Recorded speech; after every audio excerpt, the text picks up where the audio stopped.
नमस्कार दोस्तों, railway group D phase 1 का एग्जाम समाप्त हो चुका है और फेज 2 का एग्जाम शुरू हो चुका है। जी हाँ, जब से रेलवे ग्रुप डी का एग्जाम चालू हुआ है तब से रिव्यू भी हम कर रहे हैं और आप लोग देख रहे होंगे करंट और साइंस में छात्रों को बहुत ज्यादा दिक्कत हुआ है।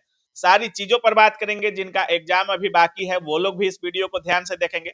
अभी हमारे साथ है इसके झा सर है। सबसे पहले सर स्वागत है आपका। बहुत बहुत धन्यवाद सर, बहुत दिन बाद रेलवे ग्रुप डी का एग्जाम हुआ है, पूरे एग्जाम को कैसे देख रहे हैं? बहुत सारे छात्र भी मिलने आते होंगे एग्जाम दे करके, कैसे देख रहे हैं इस एग्जाम को? देखिए एग्जाम में क्या हुआ है कि जो एएलपी वाला जो ट्रेंड था, हाँ। असिस्टेंट लोको पायलट और टेक्नीशियन में जो क्वेश्चंस पूछे जा रहे हैं, जैसे दो बातें हैं। कुछ बच्चे इसको पिछला ग्रुप डी के क्वेश्चन से जोड़कर देख रहे हैं, कुछ बच्चे एएलपी टेक्नीशियन वाले अभी वाले एग्जाम से जोड़कर देख रहे हैं। तो अभी जुट रहा है जो अभी का जो एग्जाम चल रहा है, वो पिछला जो ग्रुप डी हुआ था उसमें एनसीईआरटी बेस्ड क्वेश्चन था, एग्जाम्पलर बेस्ड क्वेश्चन था। लेकिन इस बार वाले ग्रुप डी में ऐसा नहीं है, बहुत कम है। इस बार वाला ग्रुप डी एएलपी टेक्नीशियन जो अभी हुआ है 2024 में, उस 2024-25 में जो एएलपी टेक्नीशियन हुआ उस पर बेस्ड क्वेश्चन आ रहे हैं। तो अगर आप आगे एग्जाम देने जा रहे हैं तो 2024-25 वाला जो क्वेश्चन है एएलपी टेक्नीशियन का, उसको देख के जाइए, आपका एग्जाम बहुत बढ़िया जाएगा। सर, करंट और बायो की बात करें, बहुत परेशान किया है। साइंस में किसी में फिजिक्स ज्यादा, किसी में बायो ज्यादा। और जब भी छात्र निकल रहे थे, दो ही सब्जेक्ट का अधिकतर शिकायत कर रहे थे, वो था करंट और एक साइंस। कैसे देख रहे हैं? साइंस के आप टीचर हैं और साइंस में परेशान कर रहा है ग्रुप डी।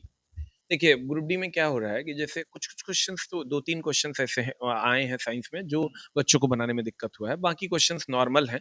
जो भी एएलपी टेक्नीशियन का 24-25 वाला ट्रेंड फॉलो करेगा उसको कोई दिक्कत नहीं होगी। जैसे आप बायोलॉजी में ही ले लीजिए, तो कोई फिक्स चैप्टर्स है, जैसे सेल से क्वेश्चन आ रहे हैं, टिश्यू से क्वेश्चन आ रहे हैं, उसके बाद रिप्रोडक्शन से क्वेश्चन आ रहे हैं, जेनेटिक्स से क्वेश्चन आ रहे हैं। ये 4 चैप्टर को फिक्स कर दिया गया है। उधर आप केमिस्ट्री में जाइएगा तो केमिस्ट्री में ऑक्सीडेशन रिडक्शन से क्वेश्चन आ रहे हैं, उसके बाद एटॉमिक स्ट्रक्चर से क्वेश्चन आ रहे हैं, उसके बाद केमिकल रिएक्शन से क्वेश्चन आ रहे हैं। ये 3 चैप्टर मैक्सिमम, गैसियस थ्योरम से भी क्वेश्चन और एसिड बेस सॉल्ट, ये 5 चैप्टर आपका मैक्सिमम आ रहा है। फिजिक्स में आप चले जाइएगा तो फिजिक्स में सीधा स्पीड एंड वेलोसिटी से मैक्सिमम क्वेश्चन आ रहे हैं, लाइट से मैक्सिमम क्वेश्चन आ रहे हैं, उसके बाद इलेक्ट्रिसिटी से मैक्सिमम क्वेश्चन आ रहे हैं। उधर अगर आप जाइएगा साउंड से कुछ कुछ क्वेश्चन इस बार ऐड हुआ है जो एएलपी में पिछले बार नहीं था। तो ये कंप्लीट एनालाइजेशन है। जिनका आगे एग्जाम है, ये सारे चैप्टर्स आप पीछे वीडियो बैक करके लिख लीजिए और उसको बैठ के पढ़ लीजिए, रिवीजन करके जाइए, आपका साइंस अच्छा जाएगा। सर, 20 करंट पूछ रहा है ग्रुप डी में और एक छात्र सीधा कह रहे हैं कि ना एक भी हिस्ट्री है, ना पॉलिटी, ना ज्योग्राफी।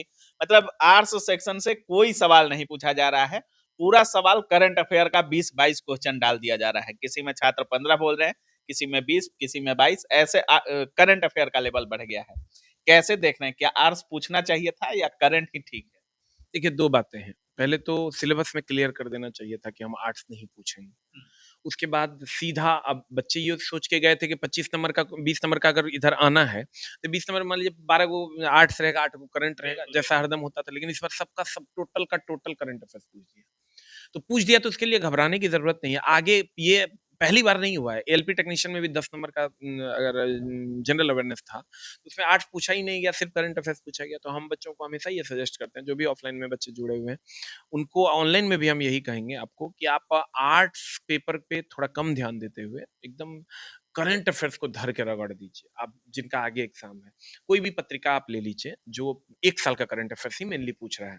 अभी से 1 साल पीछे तक का करंट अफेयर्स को आप मंथ वाइज एक टारगेट बना लीजिए, जिनका 1 सप्ताह बाद एग्जाम है, कि अगर 1 सप्ताह बाद एग्जाम है तो हर दिन 2-2 मंथ का आप टारगेट बनाइए, उसका ऑब्जेक्टिव लगाइए। करंट अफेयर्स जिसका इस बार बढ़िया रहेगा, उसके रिजल्ट की संभावना प्रबल रहेगी।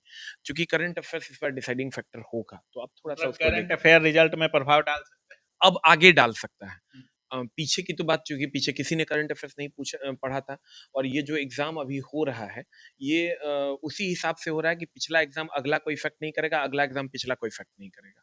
तो इसलिए आप खूब मन लगा के अभी करंट अफेयर्स पे थोड़ा-सा ध्यान दीजिए। साइंस में जो आप पढ़े हैं वही पढ़ के जाइए। रीजनिंग एक आध सेट डेली मार के जाइए, कोई दिक्कत नहीं होगा। मैथ पे थोड़ा-सा टाइम दे दीजिए। मैथ में भी लल्लू-लल्लू क्वेश्चन पूछ रहा है, कैलकुलेशन थोड़ा तो बेस्ट।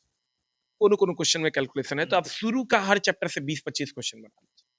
अच्छा सर, कहीं ऐसा तो नहीं कि फेज 1 में करंट अफेयर पूछा और फेज 2 और 3 में थोड़ा चेंज कर दे और आर सेक्शन से भी सवाल ले ले? देखिए उस पर ध्यान देना पड़ेगा, हाँ। क्योंकि नामे है पर इच्छा, दूसरों की इच्छा से प्रश्न आते हैं, तो कुछ कह नहीं सकते। लेकिन अब पिछले देखिएगा आप, एएलपी टेक्नीशियन में करंट अफेयर्स ही पूछा, इस बार भी करंट अफेयर्स अभी तक पूछ रहा है।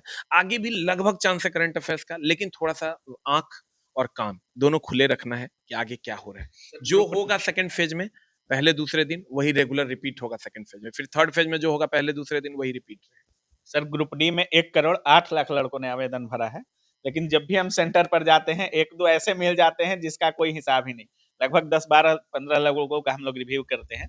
उसमें बोर्ड पूछने पर बताते हैं कि बिहार बोर्ड से किए हैं। आप भी देखे होंगे सर। तो क्या संख्या से डरना चाहिए, या जिस तरीके से अटेम्प्ट रह रहा है छात्रों का 70, 72, 75, मतलब यूनिक छात्र ही 80-85 अटेम्प्ट कर रहे हैं। तो क्या डरना चाहिए संख्या देख करके, या पढ़ाई ये ना?